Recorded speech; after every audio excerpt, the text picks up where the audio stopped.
राज्यातील शाळा बस मालकांनी बुधवारपासून संपावर जाण्याचा निर्णय घेतलाय। शालेय वाहतुकी संदर्भातील अनेक समस्यांकडे शासनाचं दुर्लक्ष होत असल्याच्या निषेधार्थ शाळा बस ओनर्स असोसिएशन हा निर्णय घेतल्याचं कळतंय। दरम्यान बस चालक मालक संघटना युनियनचे अध्यक्ष संतोष शेट्टी यांच्याशी संवाद साधला आमच्या प्रतिनिधी आकांक्षा देशमुख यांनी। राज्यभरामध्ये स्कूल बस मालक आहेत, त्यांनी संपाचं आंदोलन हे पुकारलेलं आहे। बुधवारी म्हणजेच उद्या हे आंदोलन संपूर्ण महाराष्ट्रभर होणार आहेत। मात्र नेमके त्यांच्या मागण्या काय आहेत तेच आपण जाणून घेऊयात की सर, तुमच्या देखील बसेस आहेत, तुम्ही देखील मालक आहेत, नेमक्या काय मागण्या आहेत आणि का म्हणून तुम्ही उद्या आंदोलन करणार? बघा, बस स्कूल ट्रान्सपोर्ट वाल्यांची सर्व अडचण आहे। आपल्याला माहिती आहे की आता ट्रॅफिक वाल्याने फोटो स्टाईल सुरू केलेले आहेत।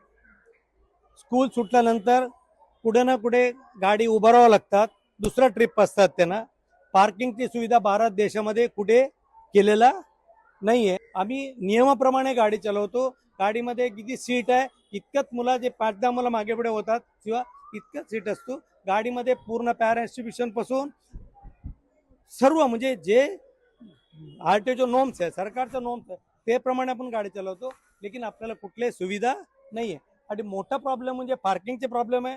आज मुंबई असेल, नवी मुंबई असेल, पुणे असेल, ठाणा असेल, कल्याण असेल, डोंबिवली असेल, पार्किंग थोडे तरी मागे पुढे करावं लागतात।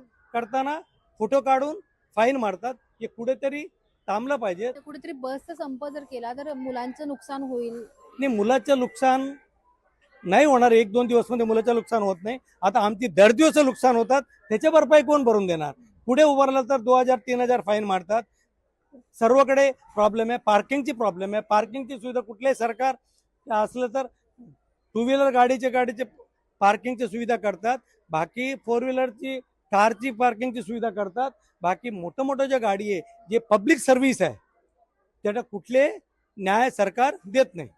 कधीपर्यंत हे आंदोलन चालणार आहे आणि कुठे कुठे असणार आहे? आता ऍक्च्युली आज मीटिंग मध्ये काय निर्णय होतात त्याच्यावर सर्व अवलंबन आहे। व्हिडिओ जर्नलिस्ट सुनील सह मी आकांक्षा देशमुख, लोकशाही मराठी, नवी मुंबई।